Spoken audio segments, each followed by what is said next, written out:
सन 60 हिजरी का आगाज़ इस्लामी दुनिया में एक नया बाब खोल रहा था। कूफा, जो कभी हज़रत अल का दारुल खिलाफा रहा था, आज बनी उमैया की पॉलिसियों का गुलाम बन चुका था। इमाम हिसी ने जब यजीद की बैत से इनकार फरमाया तो अहले कूफा ने हज़ारों खतूत लिखकर इमाम को बुलाया कि हम आपके साथ हैं, हमारे पास आइए, हम बैत करेंगे। इमाम हिसी ने कूफा के हालात जांचने के लिए अपने चचाजाद भाई और वफादार रफ़ीक हज़रत मुस्लिम इब्न इक़ल को भेजा। हज़रत मुस्लिम की शख्सियत में जलाल, तकू, शुजात और दियानत का कामिल इम्तिजाज था। वो न सिर्फ इमाम हिसी के नुमाइंदा थे बल्कि इस वक्त हक़ के सबसे बड़े मुहाफ़िज़ भी। कूफा में दाखिला।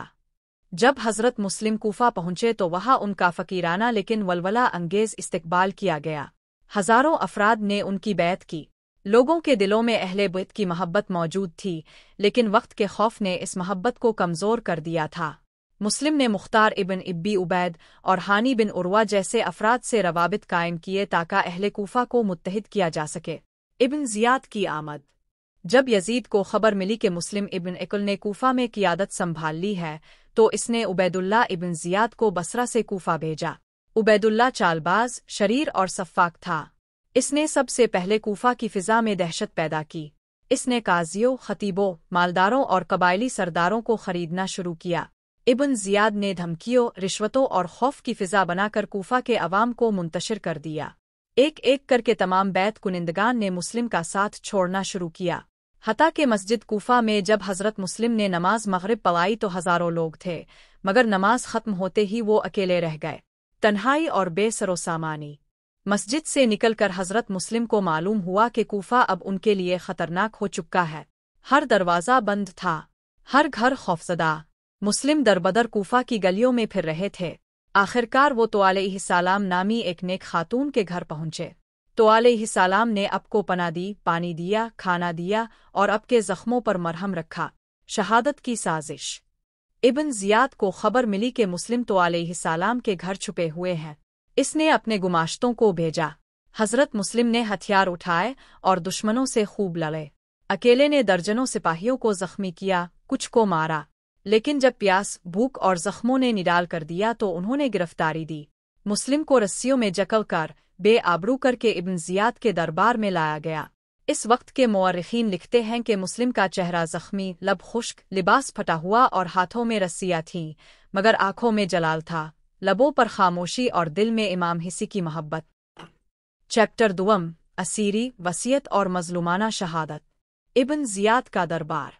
हज़रत मुस्लिम को जब इब्न ज़ियाद के सामने पेश किया गया तो इसने तमस्खुर करते हुए कहा, तुम्हें तुम्हारे इमाम ने धोखा दिया। कहा गए तुम्हारे हिमायती। मुस्लिम ने फरमाया, मेरे इमाम हिसी ने कभी धोखा नहीं दिया। धोखा देने वाले तुम हो जो लोगों को झूठे वादे देकर खौफ ज़दा करते हो। इब्न ज़ियाद गुस्से से कांपने लगा। इसने हुक्म दिया कि मुस्लिम को महल की छत पर ले जाकर कत्ल कर दिया जाए।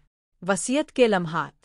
जब हज़रत मुस्लिम को कत्ल के लिए ले जाया गया तो उन्होंने जल्लाद से चंद लम्हे मांगे ताकि अपने रब से आखिरी बार राज और नियाज कर सके। हज़रत मुस्लिम ने 2 रकत नमाज अदा की और बारगान इलाही में अर्ज़ की, परवरदिगारा, मेरी कुर्बानी को अपने दीन के लिए कबूल फरमा और मेरे आका हिसी को मेरा सलाम पहुंचा दे। फिर जल्लाद ने कहा, अगर कोई वसीयत है तो कहो। हज़रत मुस्लिम ने कहा, मेरी 3 वसीयतें हैं। 1. इमाम हिसी को पैगाम दे देना कि कूफा वालों पर भरोसा ना करे। 2. मेरा कर्ज अदा कर देना। मैं तो अलैहिस्सलाम के बेटे से पानी मांगा था, इसका हक अदा करो। 3. मेरी लाश को बेकफन ना छोड़ना अगर मुमकिन हो। जुल्म का मंजर। इसके बाद मुस्लिम को कूफा के दीराल अम्मारा की छत पर ले जाया गया। एक ज़र्ब तलवार ने उनकी रूह को कुफ्स उनसरी से आज़ाद किया। लाश को ज़मीन पर फेंका गया और फिर घोड़े दौड़ा कर जिस्म को पामाल किया गया। ये जुल्म इस हस्ती पर किया गया जिसे रसूल का नवासा हिस्सा अपना सफ़ीर बनाकर भेज चुके थे। कूफा की खामोशी। कूफा में एक गहरी खामोशी छा गई। वो शहर जो कभी मुस्लिम के नारे लब्बैक आहिस्सी से गूंजता था अब सहम चुका था। तो अलैहिस्सलाम के घर में चराग बुझ चुके थे, मस्जिदें खामोश थीं, बाजारों में यजीदियत की खुशी और मोमिनों के दिलों में कर्ब और गम था। इमाम हिस्से को खबर। जब हज़रत मुस्लिम की शहादत की खबर इमाम हिस्सा तक पहुंची तो अब की आंखों से आंसू जारी हो गए। अपने फरमाया, अना लिल्लाह व अना इलैहि राजिऊन। मुस्लिम का खून राएगा नहीं जाएगा। अब हम हक की हिफाजत के लिए मैदान करबला की तरफ रवाना होंगे। حضرت مسلم کے بچے۔ حضرت مسلم کے دو کمسن بیٹے محمد و ابراہیم بھی کوفہ میں موجود تھے۔ بعد میں انہیں گرفتار کر کے قید کر دیا گیا۔ ان کی المناک شہادت کی داستان بھی کوفہ کی زمین پر لکھی گئی۔ وہ بچے جو دنوں کا فاقہ کرتے تھے اور قید میں اپنے والد کو یاد کرتے تھے، وہ بھی بنی امیہ کے ظلم کا شکار ہوئے۔ حضرت مسلم کا مقام۔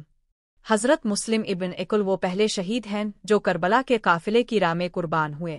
ان کی قربانی نے کوفہ کی اصلیت آشکار کی اور امام حسی کو صحیح فیصلہ لینے کا موقع دیا۔ آج بھی کوفہ میں دیرہ العمارہ کی دیواریں گواہ ہیں کہ ایک صفرن حسی نے یہاں سر کتایا لیکن یزیدیت کے سامنے سر نہ جھکایا۔ حضرت مسلم کی قبر آج زیارت گاہ ہے جہاں لاکھوں عاشقان اہل بیت حاضری دیتے ہیں اور ان کے قدموں میں اپنی محبتوں کا نذرانہ پیش کرتے ہیں۔